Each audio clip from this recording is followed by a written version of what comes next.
Hey guys, welcome back. Today we're going to be making a canola oil soap that is also an exfoliating bar with coffee grounds.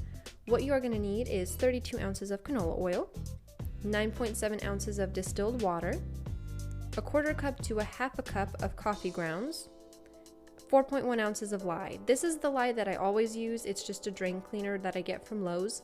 You can use that too. Make sure it specifies 100% lye, or you can just use soap maker's lye. Some essential oil. I'm going to be using bergamot today, and I'm just going to use this entire bottle, which is 5 milliliters.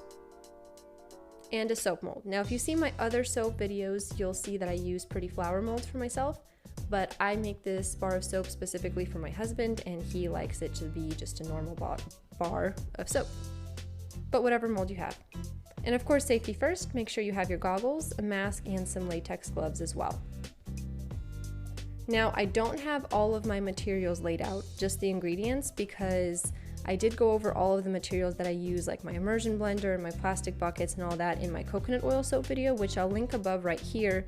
So if you're interested in learning about those, go ahead and check that video out. But because I already did that, I didn't feel the need to go over it all again. So let's just go ahead and get started. Now that I have my gloves on, I'm going to go ahead and get my mask and then my goggles on.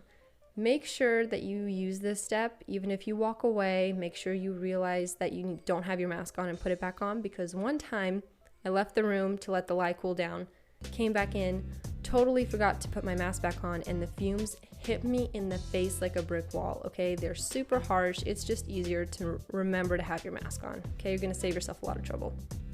Take whatever bowl you're using. This is the plastic bowl I use specifically for lye, nothing else.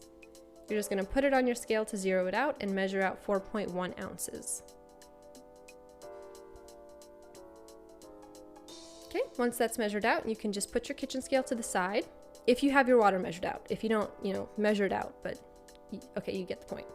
Take your plastic bucket, pour your water into there. This is the plastic bucket that I use specifically for lye water solutions. You will learn I have specific buckets for specific things. If you haven't seen my other soap video, that is. Okay, and you're just gonna take your lye, pour it into your water. Again, never, ever, ever, ever, ever pour your water into your lye. It's gonna cause an explosion. Not gonna end well for anyone. So it's just easier to add your lye to your water. Just remember, lye to water, always, always. So take your ladle, and you're just gonna slowly pour the lye into the water while mixing. And you're gonna see that it turns darker and the fumes come off.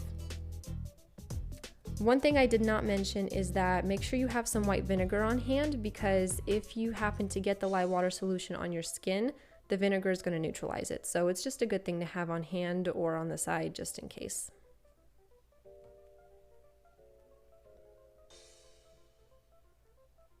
Alright, so now that our lye water solution is cooled down, we are going to take our soap, or not our soap, we're making our soap. We're going to take our oil and pour it into our soap bucket. This is my soap bucket. Again, remember how I said I have specific containers? This is one of them.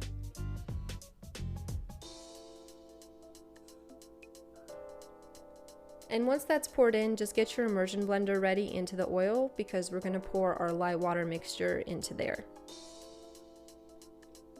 And you just want to slowly pour it in while manually mixing, all right? It's important you don't turn your immersion blender on just yet, because if you do it right away, the mixture is just going to splash onto you, and because that lye water solution is not mixed in and it's not cured at all, it's still going to burn your skin.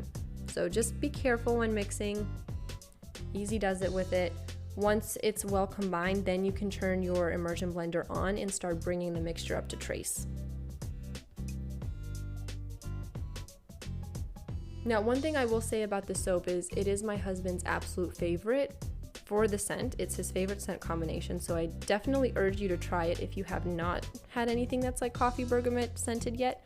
It's very rich and citrusy at the same time, so it's a nice balance because it works for him and it still works for me because I like a bunch of floral, girly scents and all that, but I think anyone will really like it. And also, coffee is my favorite exfoliator. It's a little bit rougher than sugar is, which I personally like because I like a really harsh exfoliant, and it also sits better in the soap mixture. And you're gonna bring the soap up to a light trace, not medium or thick, because the coffee grounds are gonna float better in the light trace, at least I find that. But first we're gonna add our essential oil. You're gonna add either 2 teaspoons of whatever scent that you choose, or just one whole 5 milliliter bottle, which I did. And then you're gonna pour your coffee grounds in. Now I measured out half a cup, but I only really used a quarter cup. I found that as soon as I poured in that much, that was good for me, but it's all up to you. If you want some more, just pour the whole half cup in. And then just get your mold ready and pour your soap mixture into the mold. And if you're using a mold like this, like I am, I like to take it and bang it against the countertops a few times just to make sure all the air bubbles are released. But that's it. You're just gonna let this harden for 24 to 48 hours, take it out, cut it if you need to, and then let it cure for 4 to 6 weeks. Thank you so much guys for watching. I hope you like this. I hope you give it a try. Make sure you like, subscribe, check out our other videos, and I will see you next time.